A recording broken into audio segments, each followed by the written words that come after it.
આમ તો ભારતીય જનતા પાર્ટીને શિસ્તબદ્ધ પાર્ટી કહેવાય છે, પણ આ જે પાર્ટીની અંદર છેલ્લા ઘણા સમયથી એવા સમાચારો સામે આવે છે કે ક્યાંક અંદરો અંદરના જે નેતાઓ છે એ લોકો મારામારી પર ઉતરી જતા હોય છે અને સુરતમાંથી પણ કંઈક આવી જ ઘટના સામે આવી છે। સુરતમાં ધારાસભ્યની હાજરીમાં બંને નેતાઓ એકબીજાની આમને સામને આવી ગયા હતા અને એમાંથી એક નેતા તો ખુરશી લઈને મારવા દોડ્યા હતા। શું છે આખો આ મામલો તેની વાત કરીશું આજના વિડીયોમાં। નમસ્કાર, હું હંસિની અને તમે જોઈ રહ્યા છો નિર્ભય ન્યૂઝ। એક તરફ અત્યારે હાલ સુરતનું રાજકારણ ખૂબ જ ગરમાઈ રહ્યું છે। ભારતીય જનતા પાર્ટીમાં સુરતમાં ક્યાંક મોટે પાયે ડખાઓ ચાલી રહ્યા છે। એવામાં હવે ધારાસભ્યની હાજરીમાં ક્યાંક મારામારી થઈ હોય એવી એક આખી ઘટના સામે આવી છે। આ વિષયને લઈને વાત કરવામાં આવે તો સુરતમાં ભારતીય જનતા પાર્ટીનો આંતરિક વિવાદ હવે હિંસક વળાંક લઈ ચૂક્યો છે। ઉત્તર સુરતના ધારાસભ્ય કાંતિ બલડની ઓફિસમાં જ ભાજપના બે નેતાઓ વચ્ચે બોલાચાલી બાદ થયેલી હિંસક ઝપાઝપીમાં મહિલા કોર્પોરેટર અને તેમના પતિને ગંભીર રીતે ઈજાગ્રસ્ત થયા છે। ટીપી કમિટીના ચેરમેન મહેન્દ્ર દેસાઈ ધારાસભ્યની હાજરીમાં જ ખુરશી લઈને મારવા દોડ્યા હતા, જેમાં મહિલા કોર્પોરેટર જયશ્રી વોરા અને તેમના પતિ મનહર વોરાને હાથમાં અને આંગળીના ભાગે ફ્રેક્ચર થઈ ગયું છે। વોર્ડ નંબર 5માં આવેલી ભટનીવાડી સોસાયટીમાં પડતર પ્રશ્નો અને ડિમોલેશન સંબંધિત રજૂઆતો અંગે ચર્ચા કરવા ધારાસભ્યએ બેઠક બોલાવી હતી અને આ જ બેઠકમાં સ્થાનિક આગેવાનો અને વોર્ડના કોર્પોરેટરો હાજર રહ્યા હતા। સ્થાનિક આગેવાનો પોતાની રજૂઆત કરીને નીકળ્યા બાદ અંદરો અંદરની વર્ચસ્વની લડાઈ બહાર આવી હતી અને જોતજોતામાં બેઠકનો માહોલ છે તે ગરમ થઈ ગયો હતો। ચર્ચા દરમિયાન મીટિંગમાં કોને બોલાવવામાં આવ્યા છે અને કોને બાકાત રખાયા છે તે મુદ્દે કોર્પોરેટરો અને આગેવાનો વચ્ચે બોલાચાલી શરૂ થઈ ગઈ હતી। બેઠક દરમિયાન મહિલા કોર્પોરેટર જયશ્રી વોરાના પતિ મનહર વોરાએ ટીપી કમિટીના ચેરમેન મહેન્દ્ર દેસાઈ પર પક્ષપાત અને સંકલન ન રાખવાના આક્ષેપ કર્યા હતા અને ઉશ્કેરાયેલા મહેન્દ્ર દેસાઈ અને મનહર વોરા વચ્ચે ક્યાંક બોલાચાલી થઈ હતી ને વાતમાં છૂટા હાથની મારામારી છે તે શરૂ થઈ ગઈ હતી। હવે આ સમગ્ર મામલે મનહર વોરાએ જણાવ્યું છે કે સોસાયટીના પ્રશ્નો અંગે બેઠક પૂર્ણ થયા બાદ તેમને અંદર બોલાવાયા હતા અને આ દરમિયાન ટીપી ચેરમેન મહેન્દ્ર દેસાઈ દ્વારા કતારગામ અને વરાછા ઝોનમાં સૌરાષ્ટ્રવાસીઓ તથા પાટીદારોના ઉદ્યોગોને ટાર્ગેટ બનાવીને ડિમોલેશન કરાવવા અંગે રજૂઆત થઈ હતી। કાર્યકર્તાઓ અને સ્થાનિકોએ ચૂંટણી વખતે પક્ષ માટે કરેલી મહેનત યાદ અપાવવા છતાં મહેન્દ્ર દેસાઈએ હું થૂકેલો પાછું નહીં લઉં તેમ કહીને રજૂઆત ફગાવી દીધી હતી ને એ બાદ ક્યાંક ને ક્યાંક આખી જે બબાલ છે તે શરૂ થઈ હતી। આ ઘટના બાદ મનહરભાઈએ 100 નંબર પર કોલ કરીને 2 વખત પોલીસ ફરિયાદ કરવાનો પ્રયાસ કર્યો હતો। જો કે ધારાસભ્યએ પોતાની ઓફિસ અને કાર્યાલય બદનામ ન થાય તેવું કહીને આ બાબતને દબાવવાનો પ્રયાસ કર્યો હતો।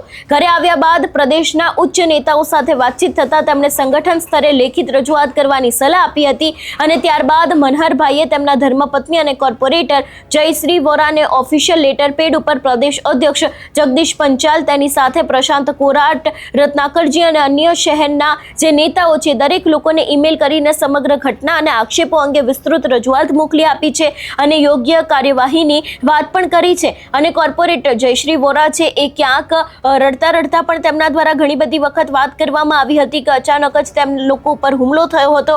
સામાન્ય વાતચીત ચાલી રહી હતી ને એ બાદ મહેન્દ્ર દેસાઈ છે તે અચાનક ઉશ્કેરાઈ ગયા હતા અને સીધી જ ખુરશી છે તે ઉપાડી લીધી હતી। એ બાદ તેમને અંગૂઠાના ભાગે ફ્રેક્ચર થયું હતું ને તરત જ તાત્કાલિક સારવાર માટે હોસ્પિટલ છે તે લઈ જવામાં આવ્યા હતા। અત્યારે હાલ આ સમગ્ર મામલે જે રીતે આખી આ ઘટના સામે આવી છે ને એ જ ઘટનાને લઈને જે આ બબાલ થઈ હતી એને લઈને અને જેના પર હુમલો કરવામાં આવ્યો છે લોકો દ્વારા શું કહેવામાં આવ્યું છે તે પણ સાંભળીએ। અંદર બોલાવતી મહેન્દ્ર દેસાઈ અમારા વિસ્તારની અંદર જેટલી ઇન્ડસ્ટ્રી ચાલે છે એમાં એનું ડિમોલેશન કરવા અરજી કરેલી। એક અમારા કાર્યકર્તાનું પટલનું મકાનનું ડિમોલેશન અરજી કરેલી, ત્યારે એ ડિમોલેશન થતાં એ અમારા કાર્યકર્તા દિલીપ નારોડા એના પટલ અને કુમાર સાહેબે કીધું ભાઈ હું ન એમાં કહી શકું, તમે મહેન્દ્ર દેસાઈ અરજી કરી છે, વરાછા ઝોનલ અધિકારી એવું કીધું મહેન્દ્રભાઈ દેસાઈ અરજી કરેલી છે, તમે એને મળો એ કહો તો અમે અટકાવી શકીએ।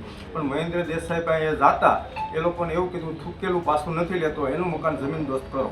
એનું પટેલનગરમાં ઇન્ડસ્ટ્રીનું મકાન જમીન દોસ્ત કરી 50 લાખનું નુકસાન કર્યું। બીજું મકાન જીએડીસીમાં એને ડિમોલેશન કરાવ્યું ત્યારે એ લોકોને એના ક્લાસનો વિદ્યાર્થી ધીરુભાઈ તળાવિયાનો છોકરો હતો। ધીરુભાઈ અમને એવું કીધું તમને ચૂંટણી વખતે અમે હારમાળા પહેરાવેલી છે, તમને મત અપાવેલી છે, તમારી કાર્યાલય આવી છે, અમારું મકાનનો બસાવ કરો, છતાં એનું બસાવ ન કર્યો। જેટલી સૌરાષ્ટ્રવાસીના મકાન ઇન્ડસ્ટ્રીમાં હાલે છે એટલે કતારગામ વરાસા ઝોનમાં એની અરજી કરેલી છે અને જમીન દોસ્ત કરવાનું કહી દીધું છે. એમ કે છે ઇન્ડસ્ટ્રીઝમાં અનલીગલી મકાન છે, તો પોતાનું મકાન એક કામરેજ ઇન્ડસ્ટ્રીઝમાં લે છે તો એ અનલીગલી ગણાશે ને. હવે તો એનું મકાન તમે તપાસ કરો. તો આવી રીતે અમારી ઉપર એને મને એવો આરોપ માર્યો કે તમે મારું નામ લ્યો છો. મેં તારું સિંગલ નામ લીધું હોય તો મને એક વ્યક્તિ સાબિત કરશે. એ કેમ સાબિત હું નહીં કરી શકું એમ કરીને મારા ઉપર ઉગ્ર થઈને મને ખુરશી મારી, મને ફ્રેક્ચર કરેલું છે. મારા ધર્મપત્ની જયશ્રીબેન વોરા ને કોર્પોરેટરને હાથ મોડીને એને આંગળીમાં ફ્રેક્ચર કરેલું છે. અમારા બહેનની ઉપર ઈજા કરેલી છે, બહેને મારેલા છે.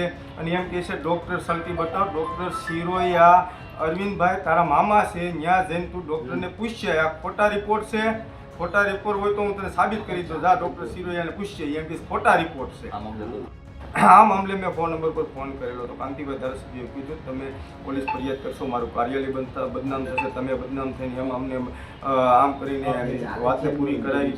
પછી મેં ઘરે આવતા પ્રદેશ અધ્યક્ષ જગદીશભાઈ પંચાલને મેં મેલ કરેલો છે, રત્નાગરજી મહામંત્રીને મેં મેલ કરેલો છે, પ્રશાંતભાઈ કોરાટને મેલ કર્યો છે, એને વોટ્સઅપ કર્યો છે. પ્રશાંતભાઈ સાથે મારે વાત થઈ છે. પ્રશાંતભાઈ કીધું હું અઠવાડિયામાં સુરત આવું ત્યારે તમને મળું છું. શહેર અધ્યક્ષ પરેશભાઈને મેં ફોનથી વાત થયેલી છે. તેને રહેવાથી પરેશભાઈ મને એવું કીધું સુરત આવું ત્યારે મનોહરભાઈ તમારું જે કાંઈ સામે બેહાડીનો રસ્તો કાઢી. સુરત શહેર મહામંત્રી પ્રફુલભાઈ પાનસુરિયા મેં જે લાગતા બધાને મેં મારીથી ફોનથી કાયદેસર જે હકીકત જાણકારી કરી છે. એટલે એક તરફ અત્યારે હાલ ક્યાંક સુરતમાં આંતરિક ડખાઓ છે તે અત્યારે હાલ ચરમસીમા પર પહોંચ્યા છે. જે રીતે આપણે ધારાસભ્યની હાજરીમાં આખી આ બબાલ થઈ છે એવી ઘટના સામે આવી છે અને એમાંથી આક્ષેપો પ્રમાણે એક નેતા છે તે ક્યાંક ખુરશી લઈને બીજા નેતાને મારવા માટે દોડ્યા હતા અને એ બાદ આખો આ ઘટનાક્રમ છે તે સામે આવ્યો છે એવી પણ વિગતો સામે આવી રહી છે. જોવાનું એ પણ રહેશે કે હવે આ સમગ્ર મામલે ભારતીય જનતા પાર્ટી દ્વારા શું કાર્યવાહી કરવામાં આવી છે. આ વિષયને લઈને તમારું શું માનવું છે અમને કમેન્ટ કરીને ચોક્કસ જણાવજો. તેની સાથે અમારી ચેનલ નિર્ભય ન્યૂઝને લાઇક, શેર અને સબસ્ક્રાઇબ કરવાનું ભૂલશો નહીં. નમસ્કાર.